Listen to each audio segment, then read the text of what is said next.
Yeah, I'm gonna open this up with a controversial statement. Yes. I'm not a big fan of female rappers. That is controversial. Boom! Only on high phrase.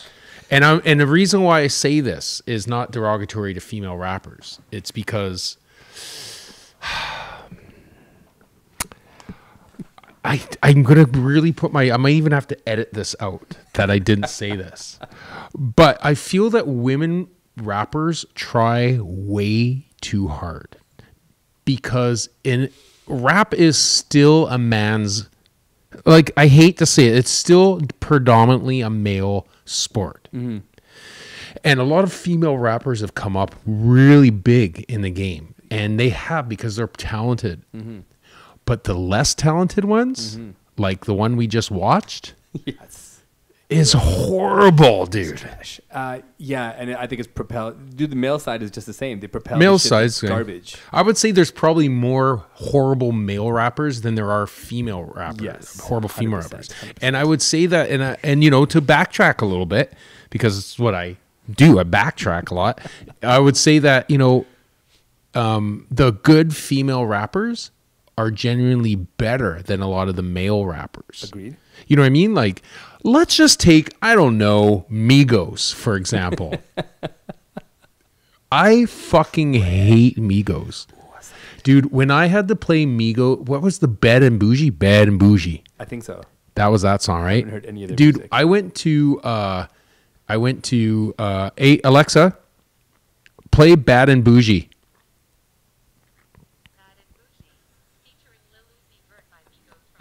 All Zeeks. She said Migos, right? I'm surprised she didn't say Migos. I thought she was going to say. See, just stupid already. It's so stupid. Alexa, stop. I'm dying. It's such garbage. Even the first thing he swears, he still uses the N-word. That just shows how fake ass these people are. Because if you look at Migos, they look like the guys that got beat up by amigos in school their whole life, right? And then mommy and daddy said, do you want to be a rapper? You want to play rapper? Yes, mommy. I want to be a rapper. Can I borrow the car? Right, out flossing, and that's how they started, out with their parents' cars, boom, boom, driving around their dad's Mercedes Benz and Beamers in school. This is the truth, man. You guys can look it up. And they fucking bought a rap career, dude. Mm-hmm. They bought a rap career. Yeah, it's happened a couple times. It's horrible. And I think what happens with the female rappers is when you get big really quick, chances are hip hop wasn't your life. Wasn't your obsession, wasn't your reason for living. And you can see the difference. Like, Rhapsody is fucking amazing. Yeah. And not as a female rapper. She's just one of the best rappers, period. She's great. Period. That's a name I know. Yeah. And then, you know, there's so many brilliant female MCs. I mean, MIA is amazing. One of my favorites, right? She's MIA, though. Yeah. She kind of picks her own pattern whenever she feels She's like. hiding underground. Whenever she feels like doing her thing. Ready for revolution. Yeah, always. Dude, Tamil Tigers, man. She's hard. She's hard. So, yeah, and I mean, we talk about this on the On Point podcast. Like, dude, when hip hop is a part of you, you can see it. Yeah. You can hear it. And we heard that. What's that song called? Icy or whatever? Icy Girl? Icy Girl from Saweetie. Saweetie. I don't know if I'm saying the name right. And if you're wondering who Saweetie is, she's the one that just got beat up by one of the Migos in the elevator. Ooh. By Quavos. Goof. Just like that name itself just says, and when you look at the video, go on TMC and look at it. We just watched it, and you know, it is unfortunate, but it's not. Now, what I say it's not unfortunate is because we need to rid the world of suckers any chance that we can. This is what the cancel culture is doing. As far as I'm concerned, I don't really think of anybody who's been canceled so far that didn't deserve it. I don't think anybody. This thing with Deshaun Watson, the football player, we don't know where that's going yet. It could go any direction. He's got 20 women who have come out against him, saying that he just, you know, I accidentally touched your arm with my penis. That's his excuse. I'm a what? It was an accident. Okay, I know we're flip flopping all. We haven't even introduced the segment yet, but Have you read about this with Deshaun? I actually have not read about it. Okay, so he's a football player, right? He's a football player, and he was up for a major contract year this year. Jeez. So what happened is he wanted to get traded from his team because his team dropped the ball. They hired a bunch of people and they didn't get to him first, so he had a temper tantrum. Wait, this guy from the Packers? No, he's on the Texans, the Houston Texans. He was a first-round draft pick. Right. Great player, good brother, young man, just like so good. He's going to be probably richer than the other guys.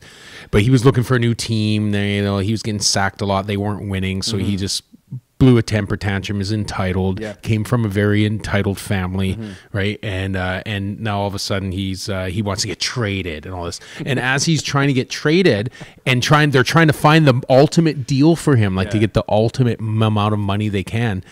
And a girl comes out saying she was sexually assaulted by him, and then another, and then another, and then 17 more came out. So, okay, so then you start going, is this looks like a pattern, and it's all the same massage therapists. He's got the same move, all right? So if you see Deshaun Watson roll into your spa, this is his move. He rolls in, he gets the back massage. He's like, I'm a football player. My groin is a little tight. This is his move. Can you do my groin? And so he's just like, oh yes, okay, no problem. And so they start, massaging his groin. And then I think, I know this is going to be graphic for our younger audience and our female, but when you're getting like semi-hard, and you can kind of move it. Yes. I think that's what he does. So you're thinking he just swung it over? I think he moves it. I think that's his move. Right? So he's like, just a little deeper. So she's taking in. Poor girl, $50 an hour. Like, what do I got to do for $50 an hour? And starts moving it, and then he moves it. And then, I'm sorry. How did that get there? Sometimes it has a mind of its own. Do you mind? Yikes. Hit him with an intro. Oh, geez. High Phrase Podcast, ALITE, ACDJ, OG edition. Wow. They're going to knock me down as like a total misogynistic bastard. Not Because at all. I talked about hating female rappers and Deshaun Johnson moving his penis. Well, like, that was horrible. You just outed every single creep that goes to massage parlors. That's really what you did. Yeah. I've never been to massage. Same. I've never had a... I've never had a... Go for it. I'm going to like this. I've never had a rub and tug. All right. I've never gone to a massage at 2 a.m. Nope. But I got lots of friends that have. Yeah, dude. I just talked to somebody that had this experience and was asked if he would like the extra. Oh, wow. They actually asked him? Yeah, and he said no. Oh, wow. And he's the kind of guy that he then tried to talk the woman out of the life that she was living. Oh, God. Why are you doing this for a living? Oh, my There are God. other opportunities for you out there in this world. So he was trying to be Captain Save-A-Ho. Captain Save-A-Ho, yeah. But it's a really unfortunate situation, man. I just cannot believe back to back. Then T.I. and his wife, you heard about this, having these situations happen with them, and it's so fucking disturbing because all we see online, we were just watching before the show started, is constant cycles of violence towards females. Yeah. And this has to happen, ladies. I'm sorry. It has to happen for it to end. And it's like any sort of change in our history, someone has died for there to be change. Yeah. Someone has taken the suffering and become that person, the martyr, whatever it is, in order for change to start happening. And that's where we are. And we're really going into this right now. Yeah. Oof. Yeah, it's tough. Yeah, it's tough because I talked to a friend today who gave me some perspective that I didn't understand before. And I've talked to a lot of different guys about this topic when it comes to violence against women, and the 3 out of 4 women have been victim of sexual assault or sexual harassment of some kind. Now they're saying maybe even 90% of women have encountered it at some point in their lives. And I had a female tell me today that it's not a woman's job to tell men how to behave. Yeah. The same way it's not a POC's person's job to tell a white person how not to be racist. Mm-hmm. And it really put some fire into my head. Like, I cannot believe that guys don't have this conversation. Yeah. And I think the reason guys don't have this conversation is because they're fucking ashamed. Yeah, because secretly they I think I think we're different, you know, just from guys and stuff that I know and I've come across in my life. I think you and I particularly hold a certain respect for women and the women in our life and women in general that a lot of people don't. Whether that's mommy issues of some kind or it's just, you know, you're hanging around boys too much. It happens when you do that. Like when guys hang around guys too much, you develop brohood, right? The bro thing. And, you know, let's try that. And that is, you know, one of the main reasons why guys get older and they're single a lot of the time is they adapt this bro mentality and that it's boys club and, you know, all this shit, right? Yeah, I can tell you I've been in situations multiple times where I've had to lose friends over shitty behaviors and the way they act towards women. Oh, yeah. The way they act towards women when they're married men. The way they act towards women when they have girlfriends. And I can't be around that shit, man. Oh, yeah. I grew up in a household where my mom was put through abuse my entire upbringing. Yeah, you know it. And I can't stand to see it happen to anybody else. But the amount that it happens to women is astonishing. Big time. I think it's about time that men begin to have these conversations regularly. Because I think if we start not feeling shame about it, but opening up about it, then the stigma of stopping it when we see it changes. And I can tell you from seeing situations of women being in abusive relationships, when men in the area say something, that behavior changes. At least for the moment. At least they get put in check for the moment. Yeah. If guys don't say anything, that silent approval of, oh, I didn't see it. Oh, I didn't see it. I'll look this way. Yeah. I've seen that shit a lot too. It's tough, man. Yeah. There's some situations where it's really super tough to say something, right? Like it takes a lot of nerve. It takes a lot of nerve because why? Just thinking of human nature, I think because generally people are on self-preservation mode and they automatically, your brain goes for protection of you. Everything we do is like, we're protecting ourselves, you know? That's our brain's job. It's to protect the rest of it. That's why it's the brain. It's the smart one. So you being someone that is physically capable of hurting somebody, I'm sure you've encountered this. I'm sure every man has encountered the situation. Seeing a friend have a girlfriend and hit her or swear at her or push her, and like you've never wanted to react and just. I don't know if I've ever seen that from somebody. Oh shit! I think maybe the only person I've really ever seen yell at a woman is my dad.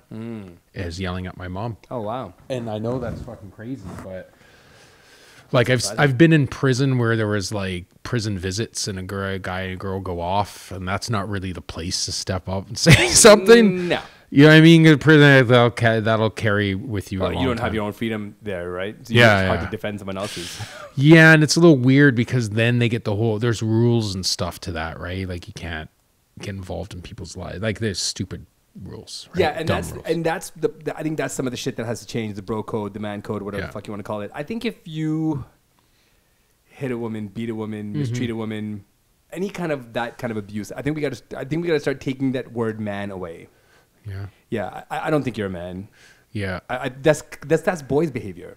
Yeah. They don't get what they want. They rage. They scream. They lash out. They break things. That's boy behavior. That's not what men. That's not what men do. Yeah. I think you should earn that fucking title, man. I think you need to earn that. You know, you don't get called a mom when you don't have kids. You know what's actually crazy? I'm trying to think of a time I've ever really encountered that, and I haven't. It's so weird, actually, now that you bring that up, because I've encountered way different things and harsher things actually than that. But I've never been like in a situation where a guy is beating or yelling at his girl or just kid. I've just never seen that, you know? That's crazy. Cause yeah. I've everything I've been through. I have a friend who was in a fucking horribly abusive relationship. Horrible. With a guy that, you know, as couples, we were both cool with. And we would hang out as a couple together. And he would always show these kind of signs of microaggressions. And stuff. He was an only child, big, giant fucking ape of a guy. Yeah, that'll do it. And didn't really have any common sense. Would like drug deal out of his mama's basement and shit like that. Oh my God. And he was making money. That's the life. Right? And we were young. We were like, you know, early 20s and shit. And he was always kind of like aggressive and rude to her and whatever. At that point, I didn't really say anything because I'm like, you know, just the dynamic of their relationship. Mm-hmm. And over time, we've known them for fucking years. And over time, it got worse. And I remember one day he fucking hit her in front of us. Oh shit! Yeah, and it was punched fucking her? hard, man. Oh, man, it that's was crazy. really hard. Yeah, that's and crazy. at first, it was just shocking. Yeah, it blows your mind when you see that. And then my wife grabbed her, took her out of the room. And I sat there for a second, and I know he didn't expect me to say anything. Yeah. I know he didn't. Yeah. He just like, Whatever, shut bro. the fuck up. Yeah, bro Yeah. thing. And he's a fairly big guy. This is a time of what was really popping up when GH was really popping off. So he grew abnormally large. Yeah. Really big head, really big hands, and very odd shapely guy. And I sat there for a second, and I was kind of shocked, didn't know what to say. And then finally, I'm like, yo, man, how the fuck can you hit someone that's like half your size? Yeah. And that's the only thing that came to my mouth. Like, I wanted to try and appeal to his pride. Yeah, Like, yeah. You don't feel like a piece of shit for hitting someone half your size. And I was shocked at the reaction. I thought I'd get resistance and anger, but instead I got a victim mentality.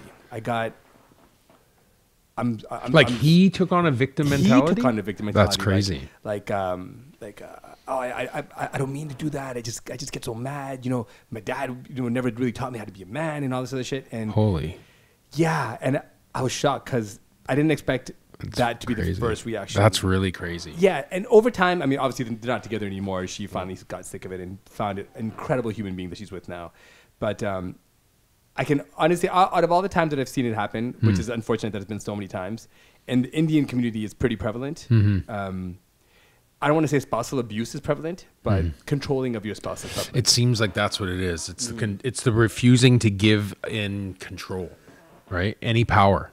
Yeah, There can only be one. And you got to understand, man, like, at least from my background, coming up in a Muslim household, the holy book itself reinforces the power of the man in the relationship. So it actually says it in the book that if there's a dispute in the home, whatever the dispute may be, the final decision always goes down to the man. To the man. Whatever the man says, that's the final decision.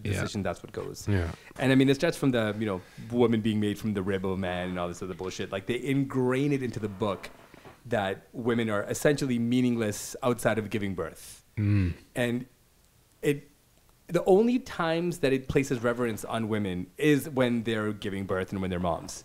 They're in complete control. They're in complete power. So essentially, women are only given reverence as a vessel to bring life, and not what they are, right? So when you give non-educated people the power to have God say that it's okay for you to treat your woman like shit, that's what's going to happen. Wow, that's crazy. And there's no real defend. I mean, you get aunts and uncles can't defend it, grandparents can't defend it. Hey, the book says it's okay. Dude, it's not just the Quran that says this. The Bible says it too. You can strike your women. Yeah. Well, because the women are your servants. Basically, in the Bible. Women are servants. Yeah, and this is when people get very selective about the things that they choose to use from the Bible and from the Quran and from whatever religious book you follow. People pick and choose the best parts of whatever fit their lifestyle, right? And then they'll claim to, they'll go to these places. Well, God understands. God knows that I'm not a bad person just because I do drugs or sell drugs. God knows I'm a good person. What? Yeah, really? yeah. Does God really know that? He knows deep down inside who I am. So you're just gonna pick and choose which laws apply to your crummy moral compass. Yeah, pretty much. Yes. Yeah. So if you do something, you do it for God, then it's okay. And then you start to see it in ways where, when I was younger, I didn't notice, right? Like, thank God my household was all brothers, right? So I didn't have a fucking sister that I had to go through any kind of the religious oppression that gets applied to daughters. And in the stupidest ways, like, I have female cousins that have brothers. And the female cousins, and some of the, not all the families, some of the families wouldn't be able to wear shorts. When they couldn't wear shorts. When uncles came over, when grandparents came over, when family members came over, you couldn't wear shorts. They had to wear long dress long or pants. pants? Long pants, long dress, whatever. Yeah. No skirts, no shorts. Even in summertime? Yeah. Wow. Yeah. Not even sleeveless. And, interesting. And I remember hearing my cousins complain about this shit. It's weird because I grew up with a lot of Indians in Victoria, and I remember the girls wearing pants back in the day, the plaid pleated pants or the pleated pants and stuff. Yeah. way back in the day. And in the summertime, they'd run around with them. I never thought about that. Those were Muslim families. Yeah, and I didn't get it until I got older. When my cousins started to laugh at it now, right? But back then, I remember them complaining like, "It's so hot outside. Why can't I wear a tank top? What the fuck? What's going on here?" Right? Yeah. And her brother, fucking shorts and a tank top, no big deal. You don't even Interesting. you don't even question it. It's not even a question. But obviously, as families advance and some rules lighten and change, the girls started saying, "Hey, what the fuck? Why can't I wear that?" Yeah. And the moms are put in this position like, "Yeah, why can't you wear it?" They never wore it. Because she didn't, and she was passing on. But Yeah, and it's such a... it's human nature and mom nature and dad nature to pass on traditions and lessons and shit like that, right? Yeah, and it's obviously broken. And another thing I was told today in this conversation as well is that what are the steps? What are the steps to address this issue? And all I could think of was just to shame them, just to humiliate them. When you see it, just call it out, humiliate them. But that doesn't fix anything. No. That just sends them back to their home angry and taking it out on the person that's with them. You know, it's a generational thing. It's going to be this next generation, hopefully, that have now learned something. And I think this is where we all circle back to cancel culture and the threat of being canceled by your community, that I think it'll really start changing people. You know, back in the 90s, there used to be 17 juvie facilities in British Columbia. Wow. Right? That's a lot. Anywhere between 12 and 17 juvie facilities. That's great. And so juvie goes up to what age? Juvie was up to 17, 18. Wow. Right, back in the day. That's crazy. But you know what? Now, today, there's one. What? Right? There's only one. And I'm like 20 years later, 25, 26 years later, I'm like, what the hell has changed? And what changed is that we've gone through a cycle, 2 cycles of kids. There was a really short millennial generation. And then there was now this Gen Z revelation, right? And then, but what happened in between all that is they started teaching in school about bullying. Right. And they started teaching kids in school about respecting each other. And they started outing kids on the internet.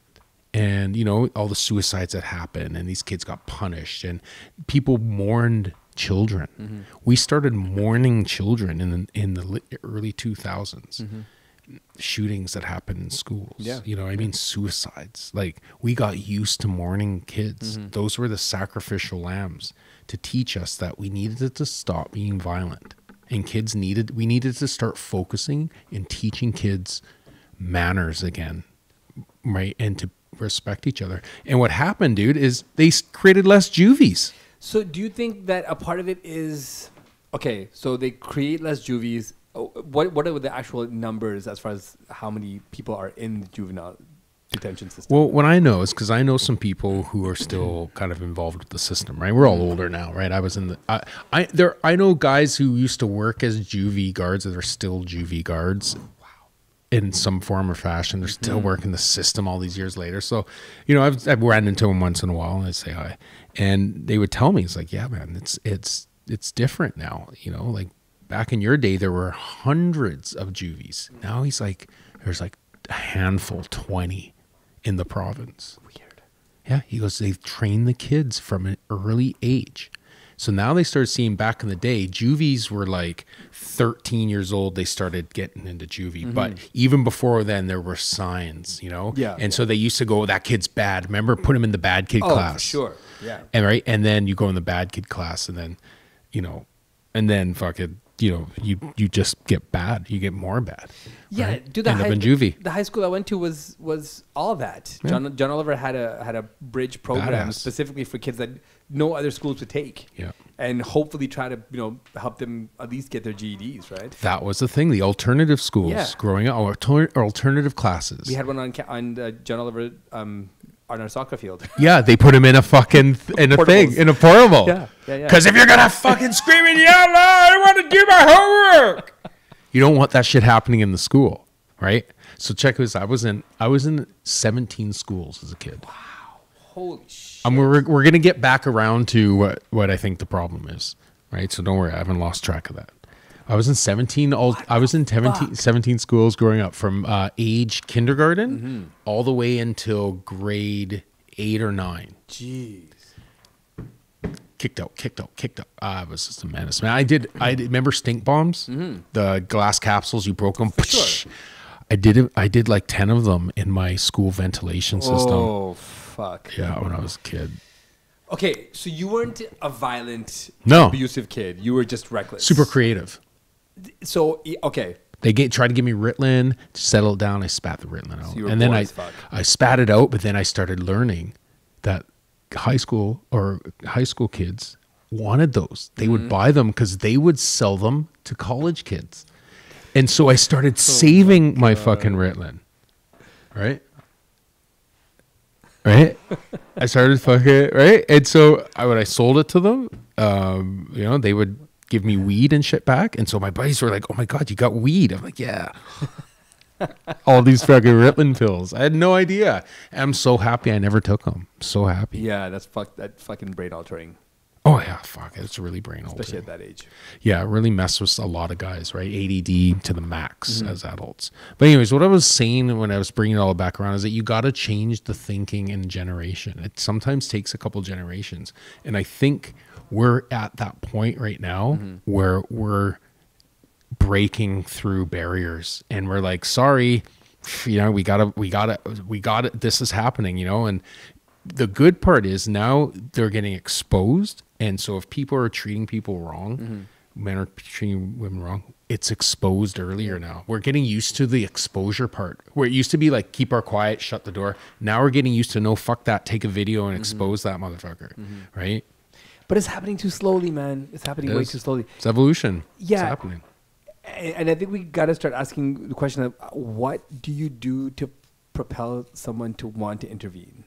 How do we change this fucking passerby mentality that does nothing, knows shit's happening, doesn't even want to look in the fucking direction, does everything to avoid it as if they're not in the same fucking place, man. I've literally seen people like this, side-eyeing, seeing everything. They see it all. Nothing. You know what the secret is? Is we don't fault those people for their inability to do anything, because it's not in our nature. Just like it's not in your and my nature to go out and be savage and go and do phone fraud and take old people for their money. If you're in that job, you're making a lot of money, man. I've met people who do those jobs and make millions. Yeah, no shit. Grandma, everything, man. Yeah. Like, get the house signed, and I'm like, that's just the dirtiest shit ever. Yeah, and I have to 100%. walk away Yeah. and not talk to those people. And we don't have that in us. So I think that goes equally the other way. People don't have it in them, and we can't fault those people. What I really believe, and this is from an ex-con saying this, you need to have a very harsh punishment. If it gets captured on camera and all this shit gets exposed, there needs to be the equal and opposite reaction to their thing, and it needs to be fucking something. And that's where I support like capital death with shit like that. Yeah. What frustrates me is, man, like, fuck, we see all these. It's constant barrage of videos. You can't fucking escape this shit. It's just constant cycles of violence that we see. And, during civil rights, whether it was in the US, whether it was in India fighting imperialism, wherever the struggle is, the people that are putting their lives on the line to fight to the death for their beliefs and for their struggles, they're just regular people. Yeah. They're just teachers, doctors, people that are just fucking sick of this shit. Yeah. And they were willing to die for their beliefs. Yeah, they did. And this generation collectively doesn't even want to be inconvenienced for They their don't beliefs. care. Dude, not even an inconvenience, not even a word. Just fucking say something. Yeah. If 5 people said something, then behaviors would change. One person, maybe not. Maybe you'll get a fuck off, mind your business. But if it's 2, and then it's 3, and then it's 4, the tide starts to change. And people fucking, I wonder if people are like desensitized to it. Like, kids are playing video games so fucking young, right? And they're seeing lots of murder and killing and beatings. And YouTube, you can see people fighting. UFC's pretty hardcore, has some bloody matches. Like, you're really exposed to violence at a young age, like more than sex, I think. Sex comes a little bit later in your teens, but violence everywhere. You see it at a young age. Everywhere. Like, oh, you want to come watch the boxing match, big boxing match, Conor versus Mayweather with dad? Okay, yeah, 5-year-old kid sitting there watching. You know, we don't think about that because that's just boxing. But that brain, it hasn't developed that yet. They think, oh my God, my dad's watching and all these people are watching and these guys are fighting. I'm going to fucking do that. That's how it happens. Yeah, but then you gotta fucking put some onus on the parents, man. Yeah. Like, you have to create. That's where it goes, changes. Yeah, 100%, man. Because I think if you've trained martial arts before, you have any kind of martial arts background, you're much more secure in a confrontation when shit like that pops off because you're not worried about getting hurt. Yeah. And I think that's people's scapegoat is I don't want to get hurt, but you know, again, our fucking ancestors died. Yeah. We don't want to be in it's hard to be the one. You know? And I have this conversation with my kids, and my son is one of these guys. You know, he intervenes. He doesn't like seeing shit, and you see him. He's kind of he's skinny and stuff. You wouldn't think that he's gonna be someone that stands up, but he's that dude. Yeah. And I know my daughter's a fucking maniac. So, and she's anyone getting fucked with. She's the first. She's in there. Yeah. And that makes me happy. That's as fuck really to see. good quality. Yeah, and you know Rosie's like that. Yeah. She fucking doesn't shut up for anybody. Yeah. And it makes me happy to see that it's rubbing off on the kids. So I know a big part of it goes to the parents. And, you know, people like the fucking scapegoat. Always a fucking scapegoat. And if we keep having this mentality, then all these videos that you see of, you know, crimes against Asian people that are elderly or crimes against anybody, all these open street crimes are happening because no one's worried about fucking repercussions. No one's worried about anybody stepping in. No, people know no one's gonna stop me if I do this. So how about like public beatings? Fuck, that'd be so good. Okay, so the guy who kicked the Asian lady down the other day, the 65-year-old in front of the hotel, you know, if you haven't seen it, go and look it up. It's crazy. You just showed me, and I thought, like, it's so crazy the past 2 years. Every video that I see keeps getting more and more outstanding, like astounding, I should say. Yeah. Like, I can't believe the shit we're capturing on video. I can't believe the shit that is getting released on video. Yeah, for real. And for us to see. That security guard is dead meat. Piece of shit. Hey, he's lost his job, whatever it is he Dude, did. he's such a piece of shit. He better hope he owns that hotel. He looked humongous. Humongous. Did He nothing. could have easily did something. Right? I think that guy right there, that is one of those public justice situations, right? He came out of nowhere, kicked her in the chest, kicked her in the head a bunch of times, right? And kind of walked away looking like, where's my donuts? Where's my, like when he's like, where's my donuts? Yeah, without a fuck to give. Well, didn't care. No. So that's like a public beating style situation, like how they would bury your body in the sand and leave your head out or something.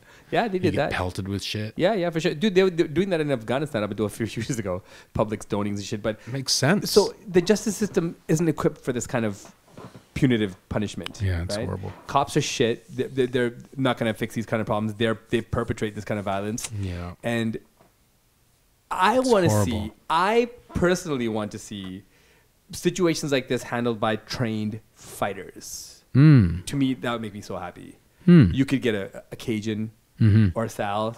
Interesting. Just 10 minutes. 10 minutes. Hit squad. Be a tough guy. Let's go. Be a tough guy. That's hilarious. Well, there's got to be some kind of a equalizer in society. There's no equalizer. That's a really good idea, actually. So you get MMA fighters. Yeah. Or like retired Well, ones I or mean, if this guy wants to be a tough guy, right? Yeah, That's the yeah. idea. I want to be a tough guy and beat the shit out of somebody. Yeah. So we get a professional tough guy for the crazy. punishment, right? that And would just be let him fucking fucking go off. Imagine Cajun. He would fucking Oh. love that. Dude, he would love every minute. Dude, I would be the worst guy I want to see rolling through my door. Even though, you know, I'm a little bit heavier than him, Yeah. you know what I mean? I got some boxing and I'm not going to, Cajun, man, I'm not going to just lay down and let him beat the shit out of not, me. of course His savage fucking beating down on me. There's no chance. Dude, his and the thing is, like, he's on the front lines all the time. Yeah. He's a land defender, a water Yeah. defender with the indigenous people. He's mentally and physically tough. He's there. Yeah. Dude, I would love to see him fucking go off. See, would be Sal's domesticated, Yeah. but he trains every motherfucking day. Yeah. So he's ready for anything. See, the thing with Sal, I think the one reason with Sal is that he would like it too much. All right. And that's where we would be like, oh my God, we'd be hiding in the podcast, high face podcast with the door locked. Right. Like, oh my God, we released a monster. Yeah, dude, he's got an itch. He's got Right? an itch. Yeah, we did it. We got him going. Shauna Lee would be banging on our door in some superhero outfit, wanting to kick the shit out of us. What'd you do to my husband? What'd you get him going like this? Oh Fuck, my boom, boom, boom. We'd be hiding. Yeah, it'd be bad. I'd be up on the ladder. Okay, let the door in. I'll drop the shit down. Fuck. It would I be- don't want to mess with either of them. Sal, if you're listening, Oh yeah. just do it. Just be a superhero. Yeah. We'll get you a fucking dope ass costume. Yeah. Cover you up.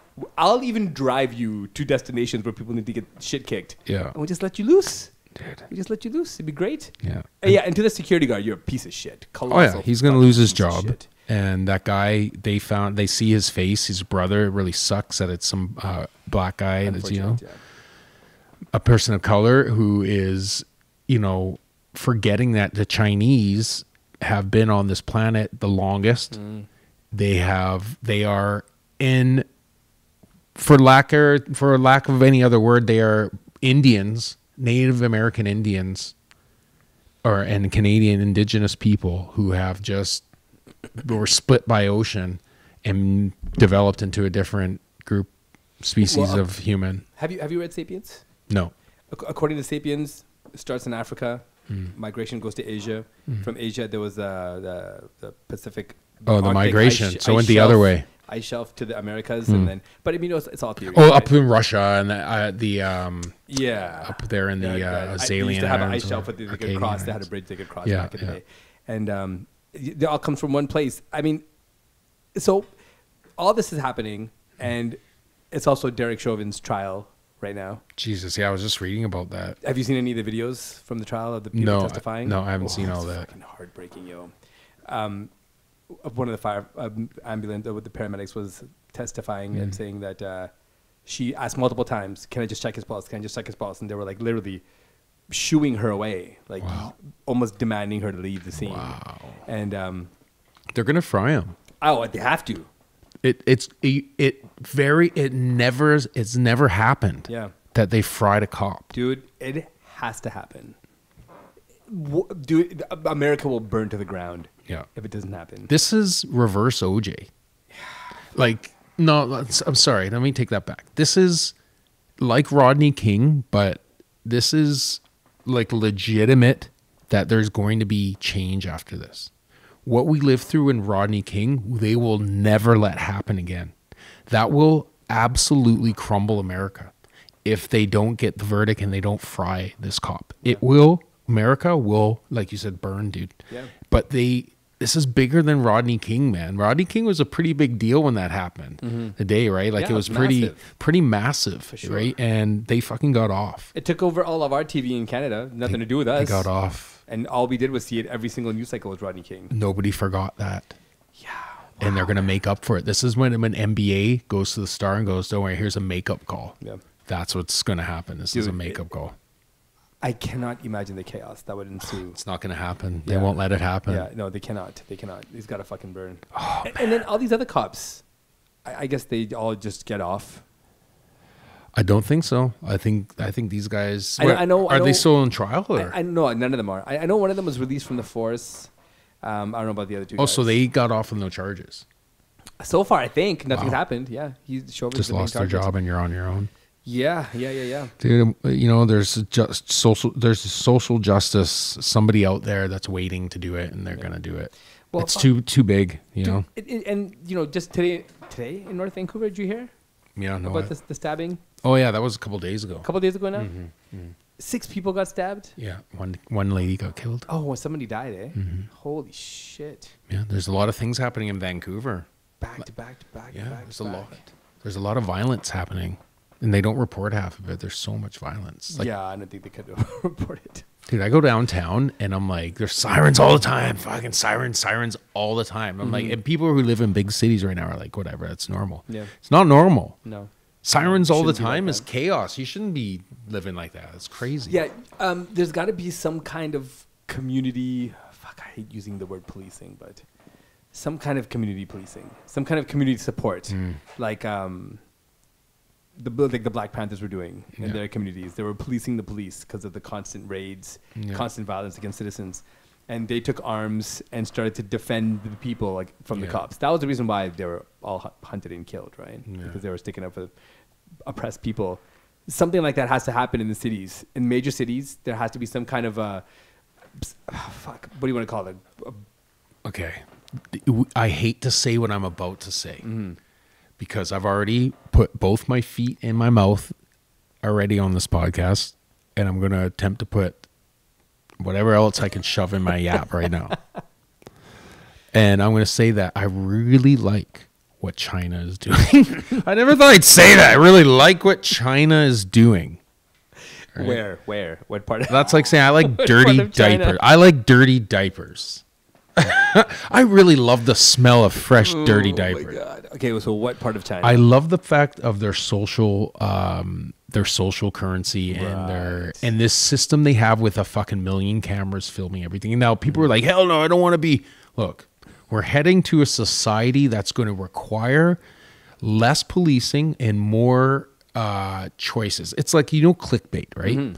You ever click on clickbait? Oh, for sure. We all have. Yeah, and what's the reason why we click on clickbait? It's to fucking see. Right? Because we're satisfying something inside of us.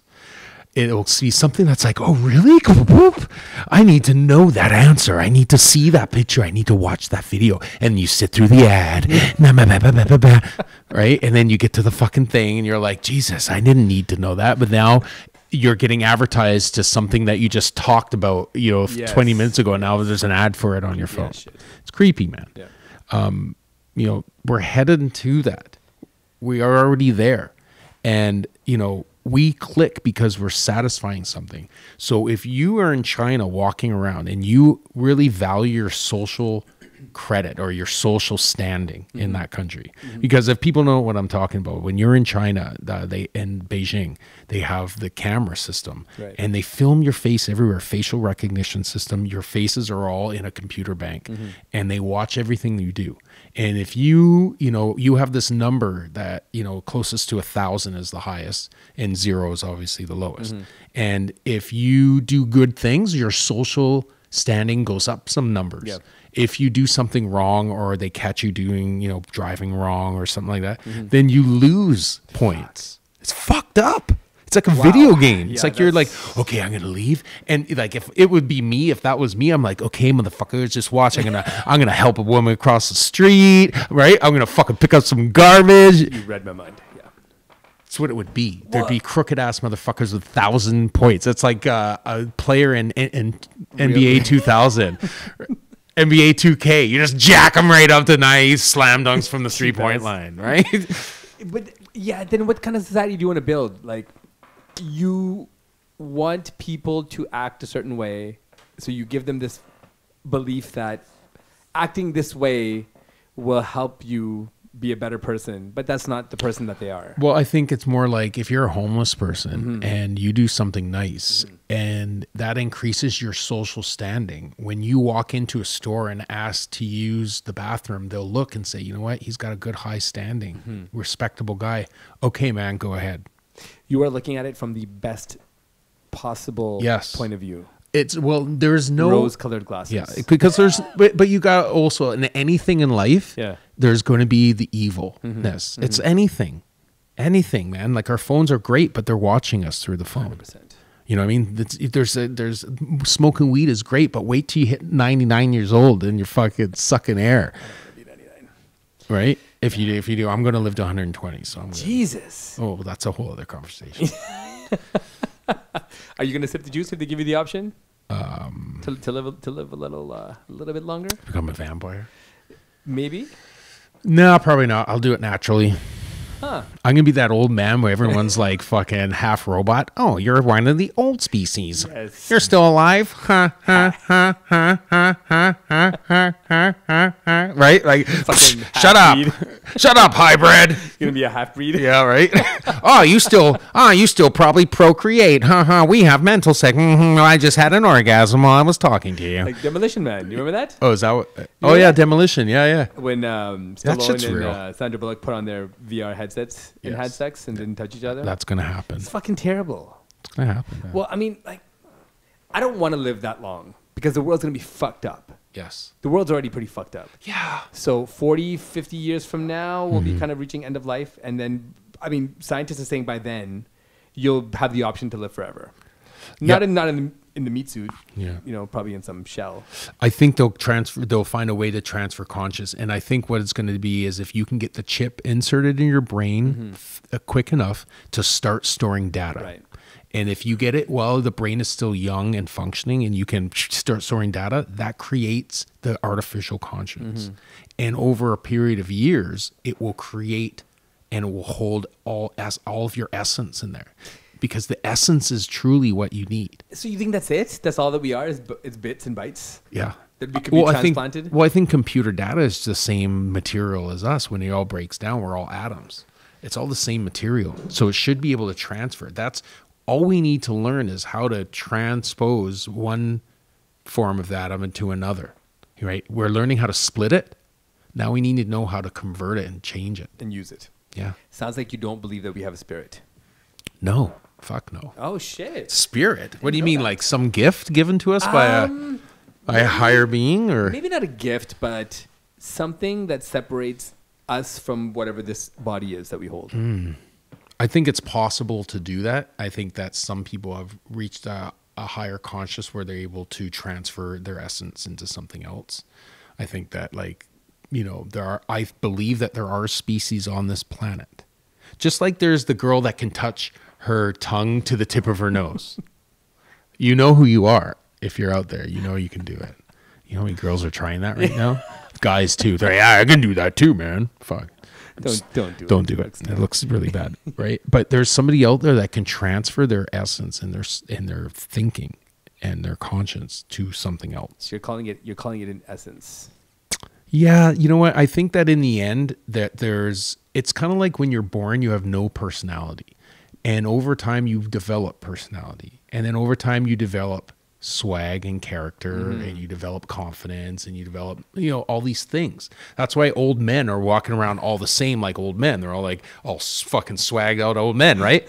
Every old man's that way because we all learn the same process. We all learn the same things. And I think that, you know, as you develop that is the essence of who you are. As you adapt to things along your life, you develop that essence, right? I'm just handling situations and being in long-term relationships and, you know, having a job for, you know, a career instead of a job.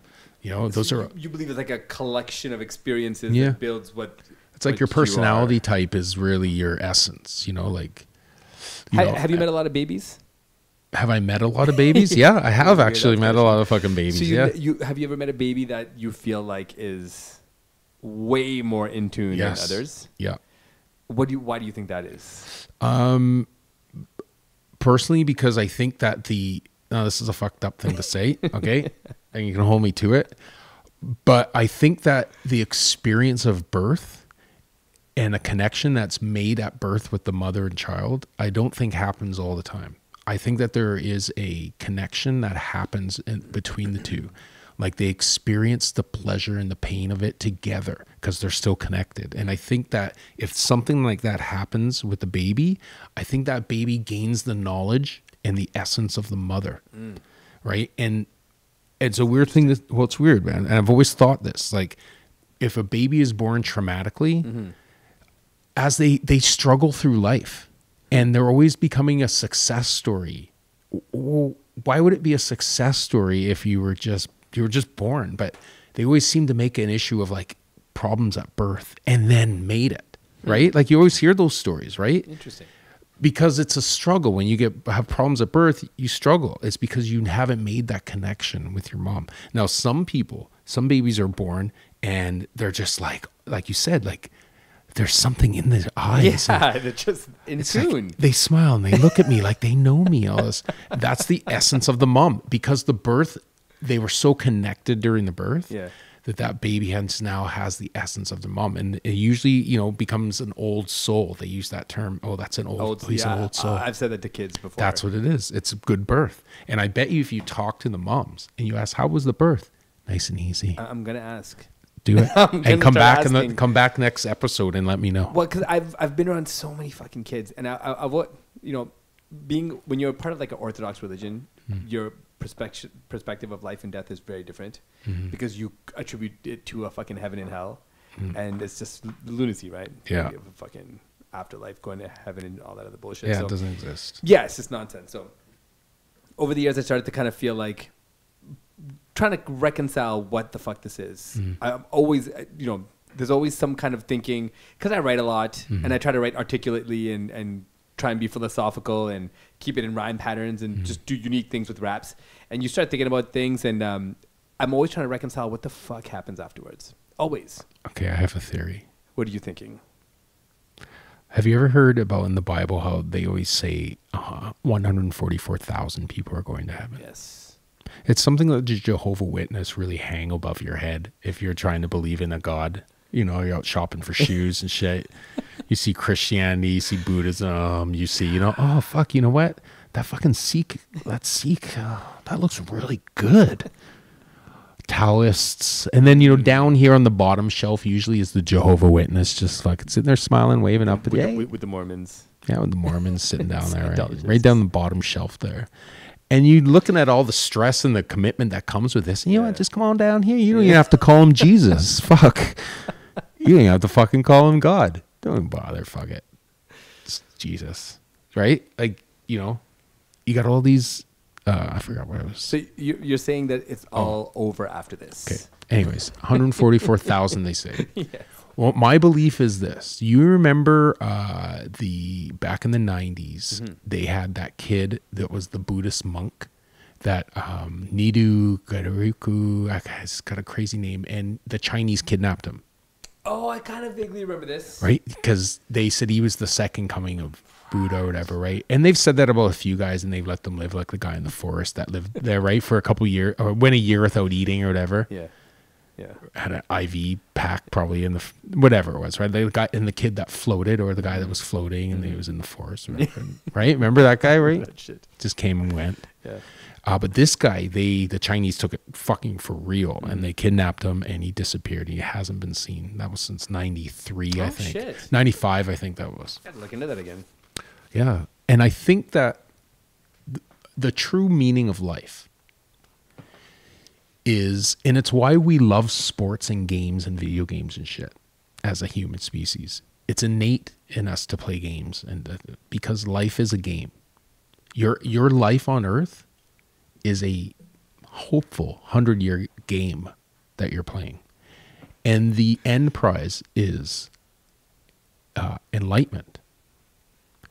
Your end prize is that you're able to move your conscience out of your old body and into something new. And I think that as it's our innate desire to be better all the time. I don't know when we start thinking about, I gotta be better, but it plagues us for our entire life. It haunts us in our sleeps. It affects every aspect of our lives, relationships and whatever, because we want to be better. We want to strive and get better and better. And you know what? We only reached 3% of our potential ever in our life. There's even the billionaires in this earth. Making money is fucking not a sign of you being a great enlightened human being. You just got lucky, right? But there are certain people on this planet who spend their entire life trying to get to that next level in enlightenment. And they start to learn how to transfer their conscience.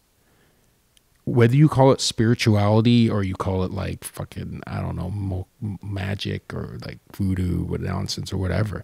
But I really believe if you look at all these things, the Bible, you can say it's religion, but I don't think these are religious things. I think these are stories talking about how people back in those days became enlightened human beings.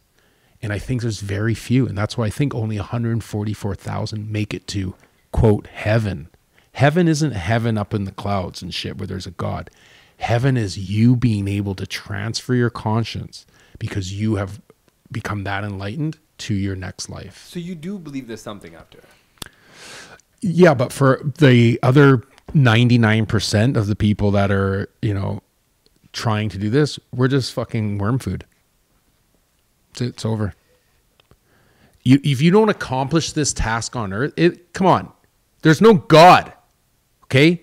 There's aliens before there's gods. And we're going to find out in our lifetime that there's aliens and they've been here forever. Oh, I think I just got what you're saying. So you're saying All right. that if you get enlightened, you get another shot at this. Yeah. And you can kind of repeat the cycle through enlightenment. Yeah. And I think that's where you find the next, if there is another species or something, that's the next species, is the people who've been elevated. There is no, the aliens are the people who have been able to get out of their human shell and into their next level, because there's something better than this. There wouldn't be billions of people suffering on this planet if there wasn't something better. And the reason why we have billions of people, like the entire continent of Africa, suffering is just because it's a numbers thing. You know, we're humans and we reproduce, and we've been given the sex to make us feel good, because if you essential to our survival. Well, sex feels good to take your mind off the fact you're not making it to the next level. It's the people who really truly want to get to the next level that find that fucking level, that conscious state of mind, and get there, dude. And it's there. We'll never get there, bro. We'll never get there. So do you think you've been here before then? No, fuck no. Me? No. Yeah. We're blips. We're blips. We're little speckles on a fucking taint of the world. That's it, buddy. There's nothing after this. The only luck we have is that we are mammals that get to live 100 years. And the fact that sex feels good and money fucking buys anything you want, right? And ego is fucking great when you get it stroked. Yep. Right? We develop a psyche, and you're lucky enough that you have a psyche that feels good and loves music, and fuck it, you're lucky, because there's a lot of people out there that are miserable or mentally challenged or suffering from mental health that have to suffer through this game at a handicapped. You know, we're not born into smart, you know, so we're not gonna get there. We're gonna get, you know, to a certain level, and we're gonna leave a little name on our planet for the rest of the meat bodies are coming up, right? But the true enlightened people that make it don't know anything about what we do. Or so what about this? When you hear scientists say stuff like, you know, energy can be created or destroyed, and essentially we're energy. Yeah. After this, what about what happens to this energy then? I think it's just a fucking thing against religion. I don't think they really believe this energy can't be destroyed. I don't think they truly know, and they got to give us something. There has to be a counter argument to fucking religion, man. There has to be a counter argument to going up to the spirit in the sky. Yeah. I'm going to be at the gates of pearly heaven. Dude, it's so interesting, man. It's so interesting that you say that, because you believe in ghosts. Yes, I do. Now, ghosts, that's a whole different thing, though. Oof. Well, because, look, dude, like, the thing with not dying is that you still develop a conscience, and you still develop that essence. And as well, I don't think that is energy. I think that's something else. And I think that brings us back to the point of where they've figured it out, where they can transfer that, because they're going to do it, dude. I hope that we have the option in our lifetime to see it, or at least experience it. I would take my chance just to know if it really fucking works. So to like put yourself in like a full robot body. Yeah. And watch my wife have sex with a human while I'm locked up in the closet with the switch off. Just to see if you're still you. Yeah, I'll do it. That's what I think. The essence is so important. I think when you die, you know, I think when you die, that's what it is. Your personality, your essence is what ghosts are. I guess you could maybe say energy, but I just don't believe in that, dude. I believe that our conscious is individual to ourselves. You talk to yourself in your head. You tell yourself you're in a situation. You talk to yourself. Like, who are you talking to? Do you ever think about that? Who you're talking to? Yeah, I have. And okay, so I heard this fascinating theory from a scientist, from a cosmonaut that lived in the space station, and they broke down how our chemical ingredients they come from the stars. Essentially, whatever the stars are made out of, human beings are made out of chemically, down to like our actual chemicals. And that doesn't occur on the planet naturally. It only occurs in the stars. So I start, she equates human beings to being stardust.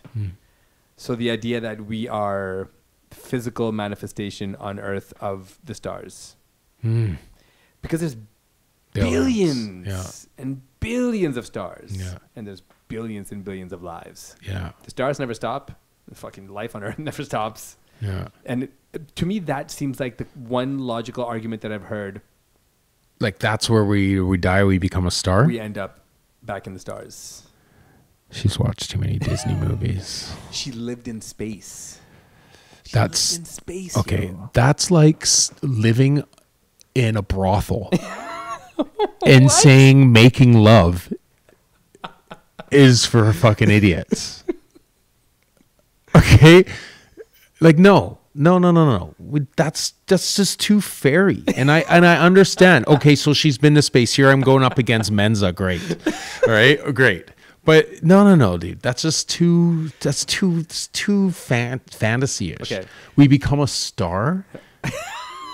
When you say it like that, we become a star. So 1 billion miles away, they shoot our fucking essence or whatever, our spirit, our energy, 1 billion miles away, and now look, we're gonna see you every night. No, that's some Indian like. Why do we share the same ingredients? Like as in our body? Yeah. Why do we have the same chemical makeup of a star? Because we come from the Earth that is a star. At one point. Okay, so I believe it's fucking hilarious. We come from the Earth. We return to the Earth. So we are. You say it sounds like a fairy tale fantasy, or whatever. Yes, it's all fairy tale fantasy. When you look at us from a species perspective, and you see the chimps and the monkeys and the orangutans and the bonobos and what we are, we're not the same fucking thing. We obviously are genetically we're the same fucking thing, but we're not the same thing. We're supposed to have a line that connects us to whatever this is, but we don't. Something happened in between time from primate to upright, this version of primate. We do things that no other species does. We're the only species that does the things that we do.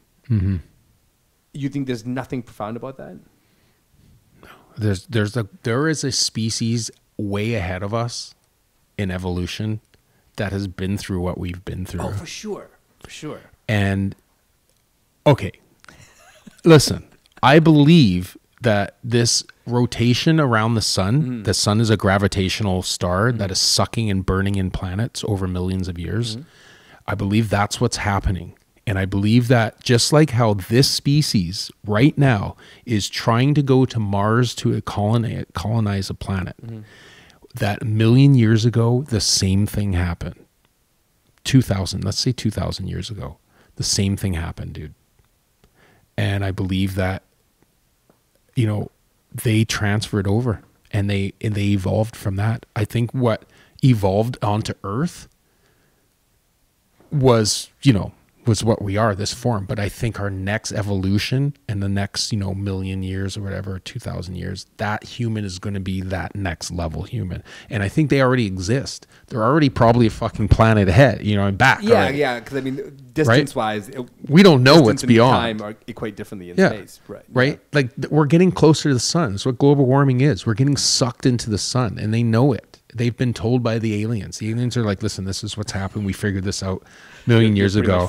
There's already been 7 planets fucking gone, right? Like you got 1 million years. Next up on the list. You got 1 million year lease on your fucking planet, right? That's what's happening. And the aliens are like, yo, it's time. Like you guys are getting close. It's been 2,000 years. Like seriously, dude, I think that's where we are. And so there's no shooting stars. Like you're not fucking becoming a star.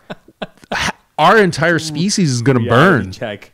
So I feel as if the wonder of existence has left you. Yeah. You don't give a fuck about the wow part of the life. Yeah, it's kind of, and there's got to be other people who feel this way. Oh, 100%. Most people I talk to feel the way you feel. Yeah, like you got to be realistic with what's happening around you in the world, and there's definitely something changing. We're evolving. before evolving, we never saw it. But go look at people from 1950. They look fucked up. They look like they're all the same family. Everyone's inbred. Hey, you ever look back at photos and go, what the fuck? Oh yeah, these people are mutants. Like fucking what? A bunch of sickly, corny looking motherfuckers, right? Like all sickly. I'm like, what the fuck? What kind of life was that? That was our ancestors, and now we've evolved in some suave, good-looking motherfuckers. But the next level is going to be some good-looking, like all our kids. Like, look at your kids. We're already seeing it. Like my parents' generation at 40 is not me at 40. No, it's two totally different things. Right? Yeah. We're evolving again. Yeah. So I guess maybe I'm a sucker for having hope that we are going to be a fantastic thing on this planet. And we will. We're gonna die before all that shit happens. So you think it's a long way away, dude? If we don't get that chip, Elon Musk is making that chip. He fucking knows he's alien, dude. He's already got the chip. He's alien. They're already practicing putting it in people's brains. Yes. In the next 2 years, he'll be fixing people. He is the ambassador from the aliens who was sent here to Earth in human form to edge us and teach us along and put us along. And you know what? As a complimentary prize to you, you ever see the movie Starman? Oh, yeah. Remember the guy falls there? Yeah. He's all struggling and shit. He's homeless, living in the back of a car. Elon Musk said, I'm not fucking Starman in his contract when he's up in the mothership. Yeah. He's just like, listen, motherfuckers, you want me to go down there? I'm not motherfucking Starman. This isn't 1982. You're making me the richest motherfucker on the planet. He negotiated it. I'm richest. You're going to come out of nowhere. Just some random dude out of nowhere, right? Just invents something and becomes huge, right? No, dude. Alien. He's carrying us to the next level. And he's saying, if you believe, right, I will take you. Come along. Put the chip in your brain and you'll find out, right? Oh, don't worry, you can play video games in your brain. You don't even need a TV and a phone anymore. You just hold on, dude. Just close your eyes. Imagine your buddy's just sitting around. He's like, oh, yeah, that's right around the corner. Dude, that's right. Eyes rolling back and soft rub. Oh, shit, I fucking just died. Fuck. Hold on a sec, man. Just a sec. 1 sec. Right? Like, that's what it's going to be. It's going to be horrible. It's going to be horrible. I saw him on the Rogan podcast. The second time he was on, Elon Musk. Oh, yeah. And Rogan was asking him about electric planes. And it's so funny hearing him talk because he said, I haven't really given it much thought. And then he goes quiet for a second. And then he just blurts out a whole bunch of information about what would be required to build an electric plane.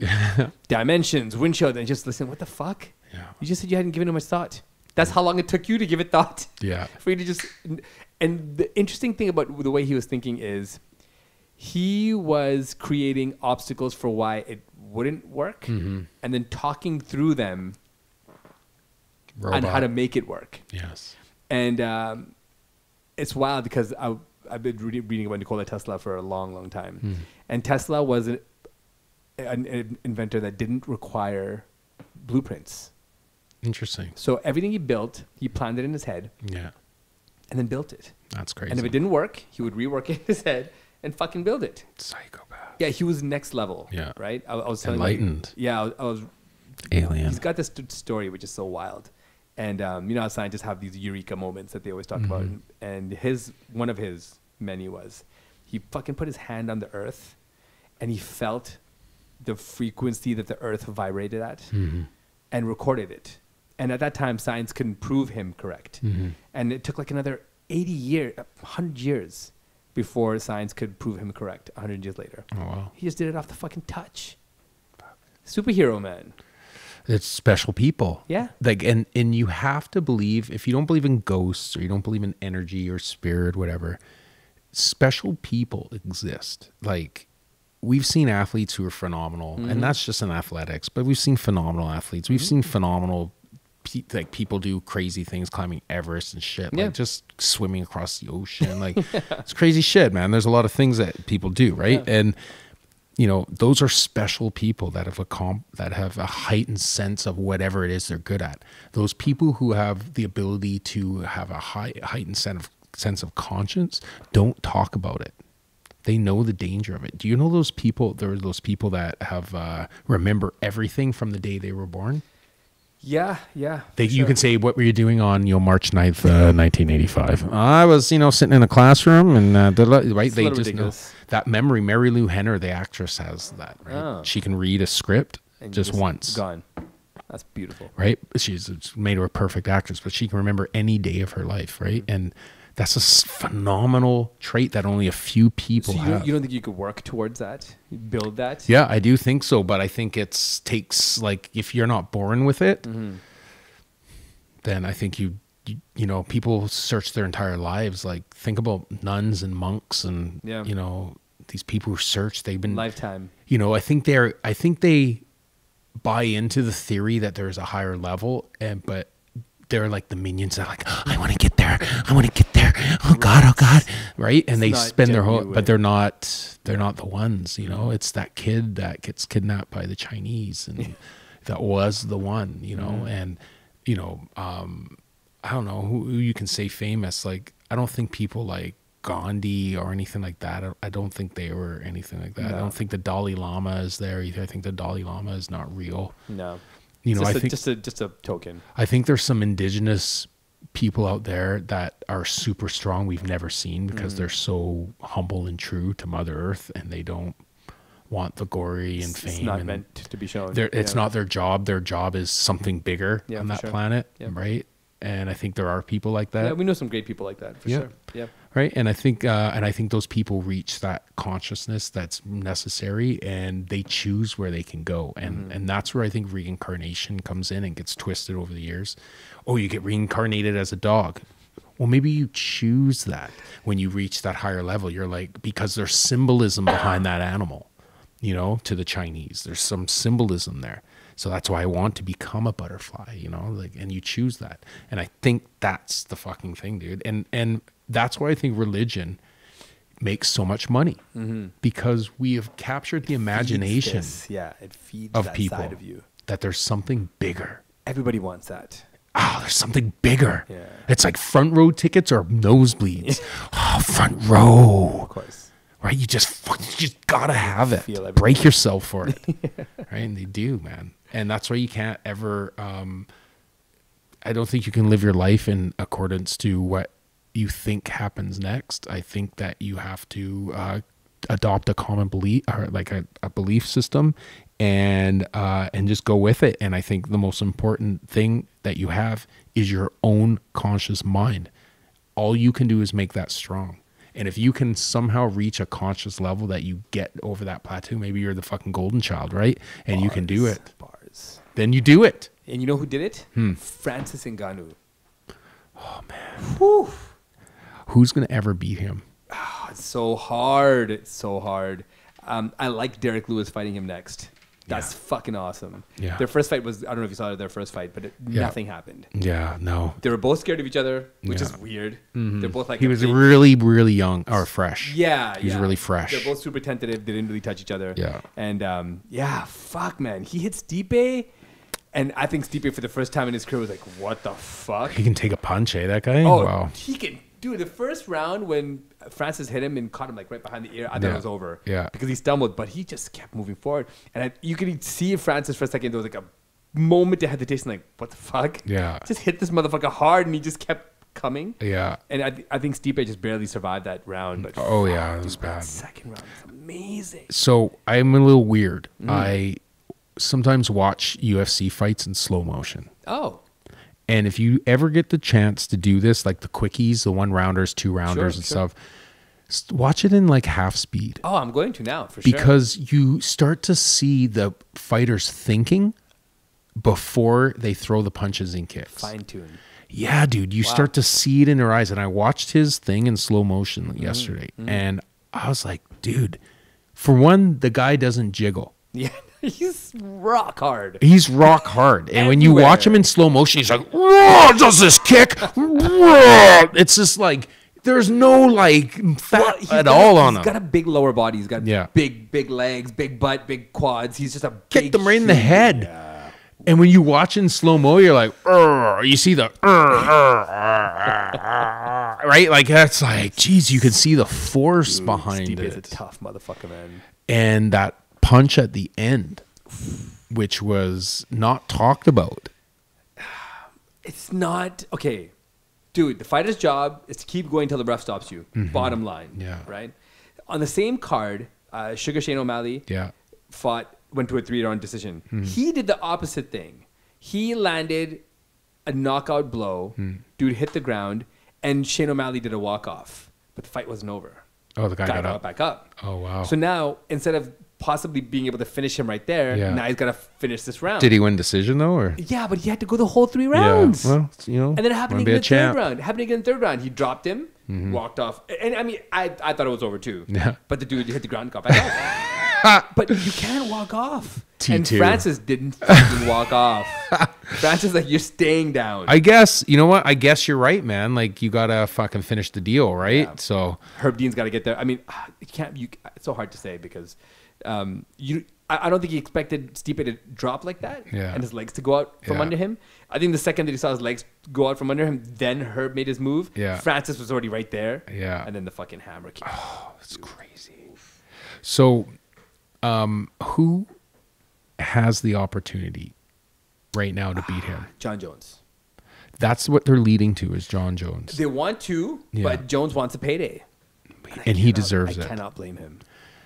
Oh my God, the super fight that would be. Dude, Jones is by far now the greatest MMA Ever. fighter ever to Yes, fight. agreed. Record, Yeah. dominance, Just pure control, dominance. And Style, technique. the variety of techniques. Guy you would not, you choose any champion over the past 25 years, Yeah. John Jones is the guy you do not want to meet in a dark alley. Fuck you up. There's a lot of other guys I wouldn't mind. I don't care. Dan Severn, I think I'd have a shot. Ken Shamrock, fuck him. He does a bad knee. You know what I mean? Like, John Jones. So you know what the thing is for me? I'm certain things I'm obsessed over. I'm obsessed over basketball. I'm obsessed over MMA in a way where I have to watch every fucking card that's on TV. Yeah. Even the shitty fucking Throwaway lower, cards. lower league cards. I Yeah. don't watch all that shit. And John Jones does things in the cage that people don't do. I don't know why they don't do it. The techniques are phenomenal, but he does shit people don't do. I remember he fought Glover Teixeira and they got into a clinch, and John Jones gets underhooks on Glover Teixeira, and right at the joint of the elbow, he fucking pops. He's trying to pop the elbows out. Yeah. It's not an illegal blow. Yeah. That's part of grappling. No one does it, but this guy just knows how to use some really damaging techniques. Yeah. Well, he's he got to remember was instrumental in his brother's career as a professional football player. Right. So when they were in the backyard as kids, he would be lining up against his brother It's a monster. and they would practice techniques. And that's a football move. Yeah. Right? These close quarter things is a lot of things that the linemen do. Right. Hooking the pads, shifting guys, learning about momentum with their body, right? From the pad work. Elbows, how you fucking get under and swim under them. Yeah, Right? yeah, Come over top. Right? All football shit. And you watch how he is, man. He's super like attack, right? Yeah. He backs up and fucking attacks. And he's got a lot of football shit in there. He's got that ungodly reach, man. Yeah. 84-inch reach. Is that what it is? Dude, that's Jesus. spectacular. Yeah, that's and he knows crazy. how to use the fucking reach Yeah. too. So yeah, I think John Jones gives Francis Ngannou a hard time. But dude, man, the fucking Francis. You think Francis wins? He's so much better than he was before. So much better. It's He a made so big many fight. improvements. He can stuff takedowns now. Yeah. He's got footwork now. He got a little gassed. I think he was Yeah. obviously a little bit nervous. Oh, you'd have to be. How the fuck do you not be nervous? Big And, fight. Yeah, so I think a little bit of that caught him off guard gas wise. But dude, man, it's looking good for a long time for Francis.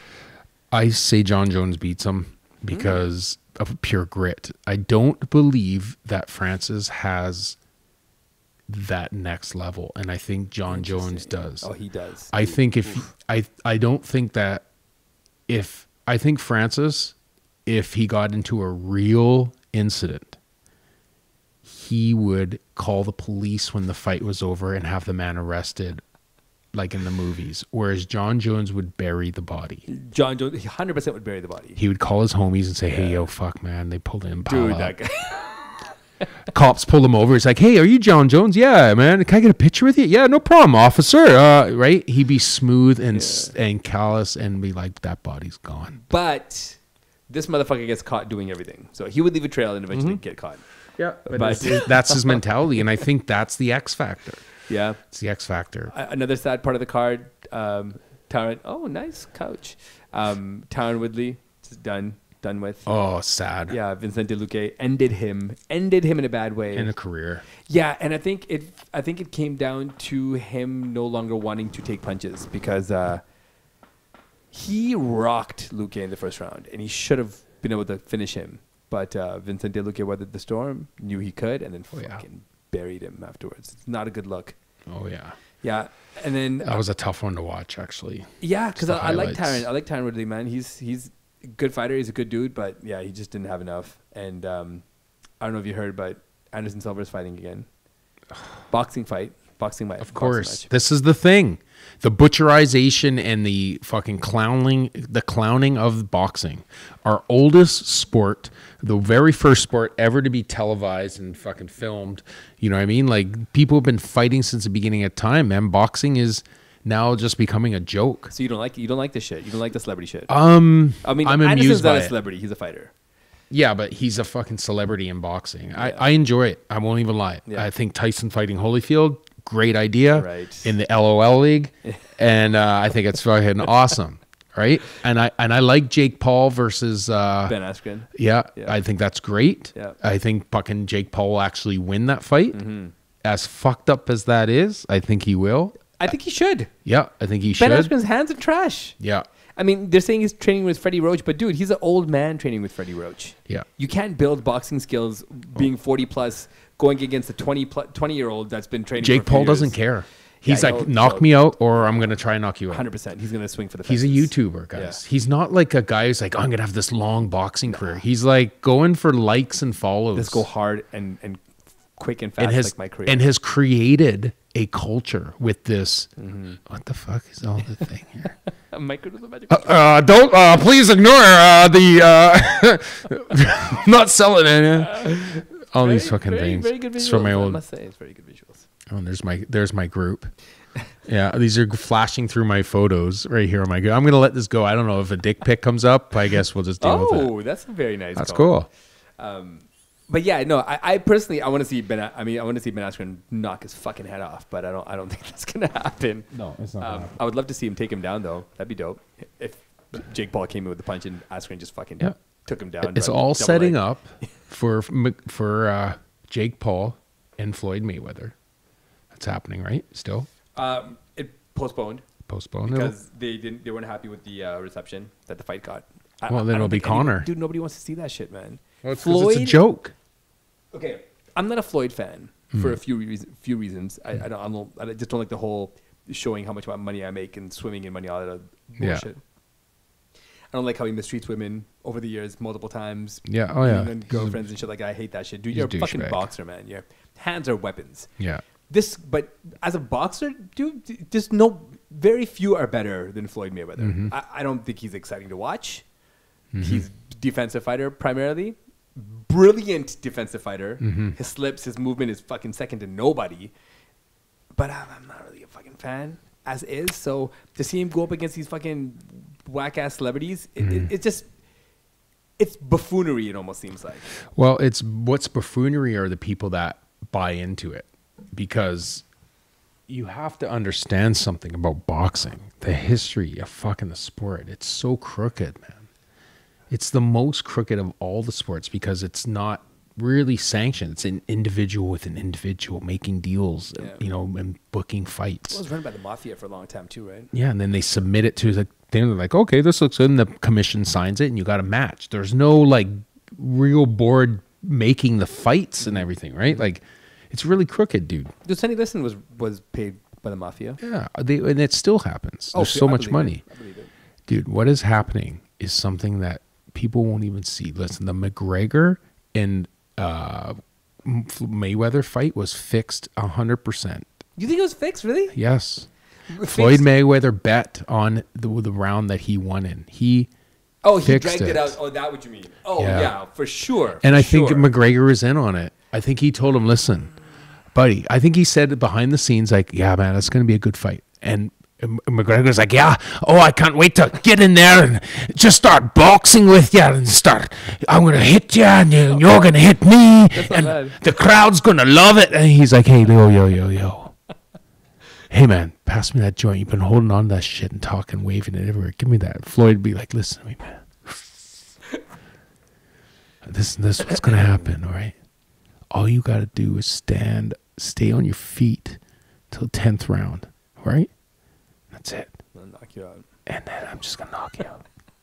It's like, hey, yo. He's like, no, that's not going to happen. I'm going to fight you. You think you're going to take me down? Now, listen. This is what's going to happen. I'm a fucking pro boxer. Okay? Dude, I fought fucking Macho Camacho. Dude, I fought fucking Alvarez. Or no, what's his name? Canelo Alvarez. I fucking beat his ass. Beat him. Right? Yes, he's fought some. He did. Canelo's the best boxer on the fucking planet. He beat a very young. Yeah, he was young. Yeah. He fought some names. Oh, for sure. Floyd Mayweather. Yeah, he's beat some of the best. Yeah. He's deflected punches on some of the best. Very, very well, man. He's clenched and fucking shoulder rolled. Dude, it's beautiful. Perfect technique. What's good is his footing, his stance. Yeah, dude, he can just move. Perfect. And he says that to McGregor. He said, you know who I beat? I beat this guy. You're Conor McGregor. What the fuck, you cracker? Take one for the team, bitch. No, you don't even have to take one for the team. I'm telling you, I'm going to the 10th. I'm going to give the people a show. I'm going to make you look good. And I'm going to put you on the 10th. And Conor's like, oh, maybe I'll make a bet on myself, against myself. Shut the fuck up, motherfucker. What are you talking so loud? Give me back that joint you're talking with. It's all gone out now. You know what I mean? Like, he had that talk because McGregor, dude, he made so much money. Yeah, he made an ungodly amount of money off that fight. And it was so weird to watch because McGregor wasn't fighting like a boxer. Like, he was fucking clinching him, hitting him in the back of the head and shit. Like, what the fuck's going on here? And I think even Floyd's like, oh, what? This is not boxing. What the fuck are you doing? Easy. But obviously, I think obviously Floyd wanted to drag the fight out. Yeah. He wanted to make it intriguing for a part 2 to seem semi-competitive. Part 2 is Jake Paul. But dude, do you know the hustle is, right? Mayweather's going to kill him. It's going to be, it'll be savage. And Mayweather's going to tell his homie, go into the garage in the freezer. Take all the fucking money out of the freezer. How much is in there, boss? It don't matter. It's like 20 million in cash. Put it all on Jake Paul. I don't give a fuck about my record. I don't care what the people think about me. That's rough. But I do care about having $1 billion. You think he'd bet that record away? Yeah. Oh, dude, I just don't I do. And I don't think he would let it out. But I think he would be satisfied knowing that he got one over it. I think that's the next level of psychopathy. Is more important to him than being undefeated. Yeah, weirdly. Wow, that's crazy. I weirdly think it is. Why would you take this fight against him? Besides, okay, you want exposure. You don't need it. Yeah, he doesn't need anything. Okay, you want to make money. How much more? Yeah. Like, are you broke? Like, see that shit. It's shameful. The fight. That's one of the reasons why I'm not a fan. Like, I remember seeing a video. I remember seeing a video of this guy in Vegas or somewhere, and he had a ring that went across his whole fist. So when he was like this, the ring covered his whole fist, and it was see through, all diamonds. Yeah. But you could lift it, and there was money folded in the fucking bracelet. Crazy. What the fuck is this shit? Yeah, that's money holder. Come on, man. This is stupid. I get it. You didn't have it growing up. Now you want it. Yeah. I got it. I get it. But we got to have some common sense. Yeah, we do. You know what? And I don't think this world is it. Maybe the next world that we're going to will have common sense regulation. Right? Do not bring any of your Earth bullshit up here, okay, man? This is motherfucking Mars. All right? Motherfuckers, think about that. And before we head out, what else is fucking bonkers is the Brooklyn Nets. Yes. Yeah. Yeah. It's stupid. It's getting a The little... NBA is becoming ridiculous. The Brooklyn Nets are becoming ridiculous. Yeah. I like the rest of the league. The rest of the league is good and competitive. Yes, but the NBA wants the Nets versus the Lakers in the finals. And it's irresponsible. Everybody else should just beat it. Dude, James Harden looks spectacular. Looks fucking amazing. He's a sellout. Dude, he's doing shit with that team Yep. that nobody else could do. He feels it. He feels championship. He openly says he's the MVP. Openly says it without any Mind manipulation. I'm over the guy. I'm over the guy. Giannis. Over Giannis, over his own teammates, Kyrie, over Yeah. coming back, KD, over LeBron. He's the man. I love that part of it. But you fucking got Harden, Bullshit. Blake, LaMarcus. They got KD, all-star team. Kyrie, all the starting lineup. And you know what makes me the most mad? I've never really been a Blake fan. What makes me the most mad is Blake sat in Detroit for 2 years and deliberately did nothing to help that team. Yeah. And people are saying, "Oh, you didn't want to get injured." Well, what the fuck are you getting paid for then? Just sit out. Yeah. You're giving a team 14 points and 8 rebounds when you're normally a 25 and 10 guy, and all of a sudden in Brooklyn you got legs again. Yeah. Now you can dunk again. He's rejuvenated. He didn't dunk. He It's hasn't. that New York water. You know he hasn't dunked since 2018. Yeah. Yeah. I saw that Almost stat. 3 fucking years, and the first game he plays, he's doing an alley oop with James Harden. Yeah. I hate that. Shit. Well, this is human nature. You know what's So happening. wrong. It's So what's really wrong about it is the entitlement that these athletes have because because they get celebritized too early in their career. You don't come out there and just kind of ease into this world. They Or get fucking earn it blasted enough. into this world, Yeah. right? And Blake Griffin was that guy, got blasted jumping over a car, the All-Star, going out with celebrity women. You know what I mean? Like he was living the life, man. Yeah. Went Hollywood, went to the Clippers, and just had a beautiful. And now he's entitled, and he thinks that he deserves something because he's this big star. It's exactly what happened, Yeah, I dude. hate that shit. And what did he I do? like He that. got moved to Detroit and tried to give it a go, but just when you walk out your door in Detroit every day, you do not feel good about your life. Fuck, dude. You're like, did you send me to concentration camp? It's a bad place, man. It's horrible, man. There are 4,000 fires a year in Detroit. It's fucking stupid, right? So that's his problem, and he's just a spoiled guy. It's really sad when you see this, but you see it in all these fucking athletes that date celebrities and become this little celebrity fuck toy, right? Because that's what happens. They start dating multiple celebrities. It's because they found out you have a big enough dick and that you're a fucking light-skinned brother, so you won't freak their parents out if you come over for fucking dinner. That's just what it is. Dude, you know who's the motherfucking man? Damian Lillard. Yeah, no, there's a guy. He needs to get the MVP this year. There's a guy that people should be modeling themselves Yes. over is Yes. Damian Lillard. Like, of all the guys in the league, like, Yes. that fucking guy never gives up. Dude, Never. I'll agree 1,000%. You know? what's funny? We didn't agree on a lot of things this whole Yeah. podcast, but Oh, dude. I don't know if you noticed that or not. But Yeah. Dame is the motherfucking man. Yeah. He's not going to stay in Portland, though. He's going to get You think he's gonna go? he's going to get a full payday, and I think he's going to go to Phoenix. If he went to Phoenix, that team would be unstoppable. Because Phoenix right now, They look good. I think Phoenix and the Lakers are going to meet in the conference finals. I see it. Yeah, I see it. I see it, man. They're such a good team, dude. They just run and gun. Dude, Chris Paul is just a winner. Chris Paul just Everywhere deserves he goes, it. Everywhere he goes, he's a winner. Can he Everywhere. please get a fucking championship? Yeah, Like, he should have went to the Lakers, man. He had the opportunity to go to the Lakers. it stresses me out when I think of Chris Paul because I just love him as a player. Yeah, he's phenomenal. He's the phenomenal. best point guard, man. Like, he's Yeah. just unbelievable, right? And I love Drummond to the Lakers. That's fantastic. Yeah, my Lakers got strong. Yeah.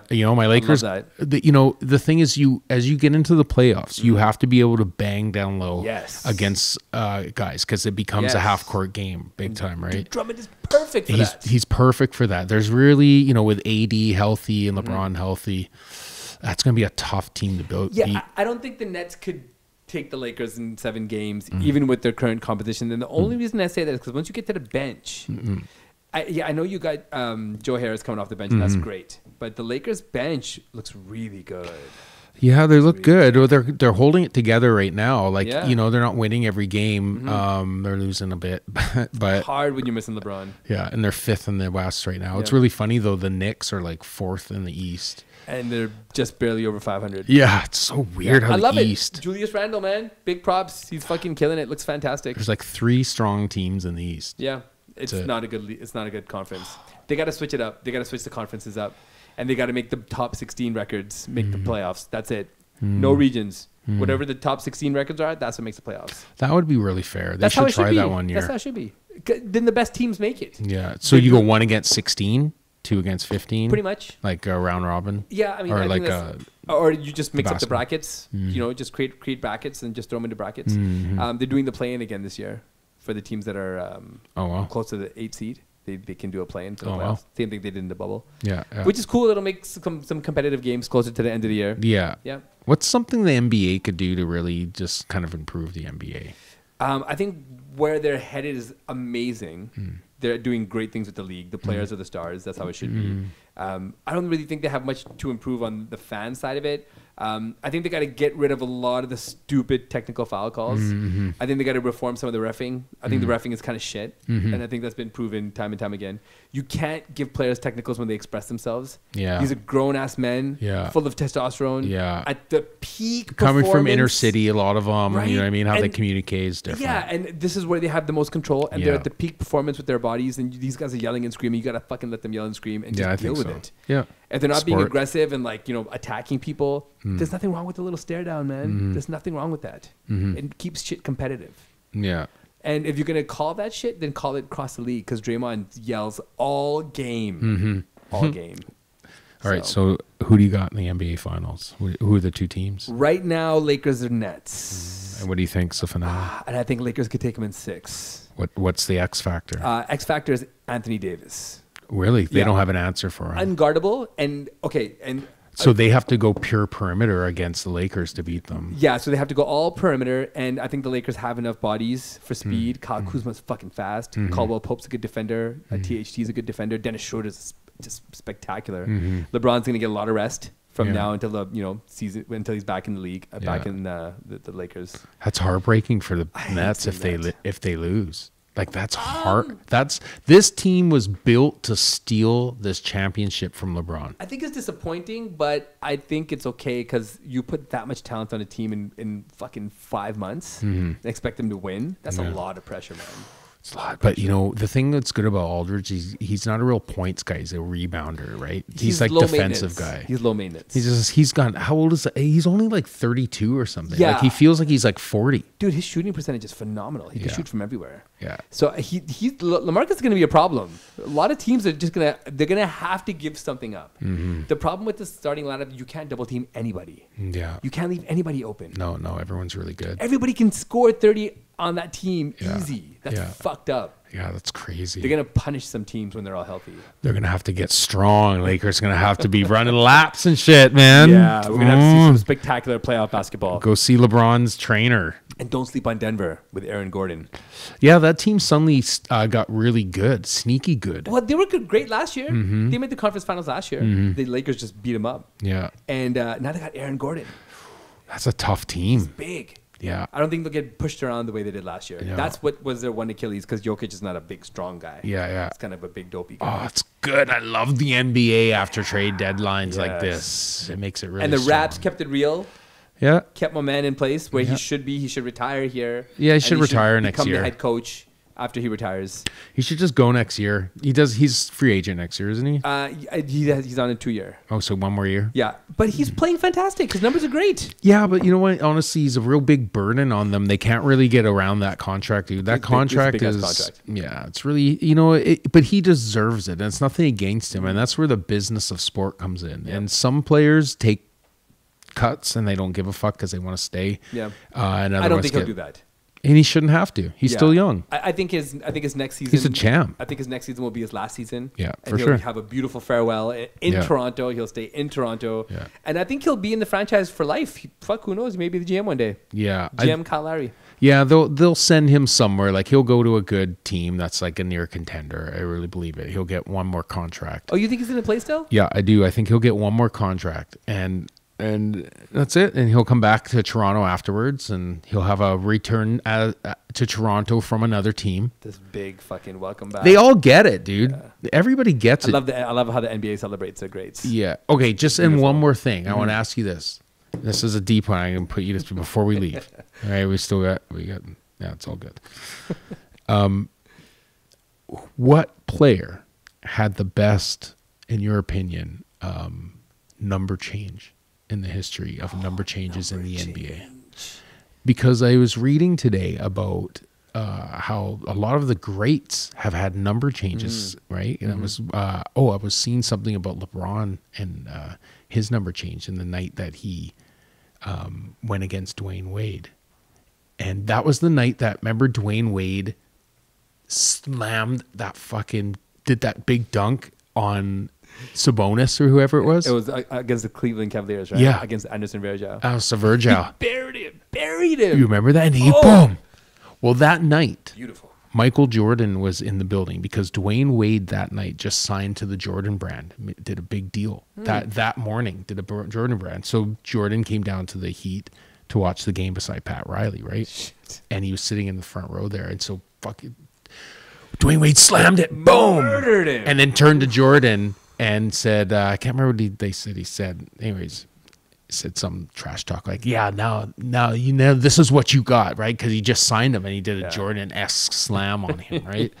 And LeBron ended up winning that game. Yeah, I think so, yeah. And in the interview afterwards, LeBron said to Craig Sager, I'm going to retire wearing number 23 because number 23 is, Michael Jordan's number, idol, right? And so that's how he changed his number, went to number 6. But who do you think of all the numbers, which is the best, do you think? I think Kobe. Kobe's got to win that. To 24. Yeah, and only because there was no drop off, right? He was a champ as number 8. He was a champ as number 24. And he performed fantastic. That's a good one. And this is Afro Kobe and non-Afro Kobe. Yeah. And he was spectacular with both. Yeah. Very few careers go out the way Kobe's did. It was just a beautiful thing to watch. I think D Wade had the best farewell tour because he really got to celebrate that shit. I've watched every fucking game of that last season of his. It was so much fun to watch because he was having so much fun. Trading jerseys after the games. He hit that game winner against Golden State from half court and fucking everyone went bonkers. He had the best farewell tour. But dude, Kobe's number changes. Who's gonna forget fucking 8 and 24, man? Yeah, that's true. Even if he didn't pass. Yeah. Even if the tragedy didn't happen. 8 and 24. They retired both fucking numbers for him. Oh. It's crazy, man. Rest in peace, Kobe. Yeah, this would have been his Hall of Fame induction year. With, Tim Duncan, Kevin Garnett. He'll get in. Oh, he's in. Just hope Vanessa doesn't do the speech. But he would have had the best fucking Hall of Fame speech. Yeah. Can you imagine that? He's so snarky and witty and fucking I wonder who's smart. going to do the speech for him. That's bad. That's big. Who's going to be able to hold themselves together doing that speech, It's not Shaq. Nah, I don't think Shaq could do it. I mean, it only makes sense for Vanessa to do it. It's only right. That's a lot to ask of her, though, man. That's a lot to ask. But it becomes about Vanessa, and that's the problem. It should be. This is about basketball, and it should be somebody basketball. Jordan would be dope. Jordan would be great. I mean, he did the memorial in a beautiful way. I don't know if you saw that. It was fantastic there. Yeah, it'd be nice to see, man. It'd be interesting. And I mean, it's not going to be one of those big, massive events because of quote COVID and quarantine and lockdown. It may be a very small event, but I hope they do it justice. You know who else goes out in style? High Freeze Podcast. Yes, we do. Beautiful. It's a good one tonight. Yeah, man. Who do we have next week? Next week we have a rapper named Driz. For shiz. ACDJ. ALITE, y'all. High Phrase. Peace. See you later.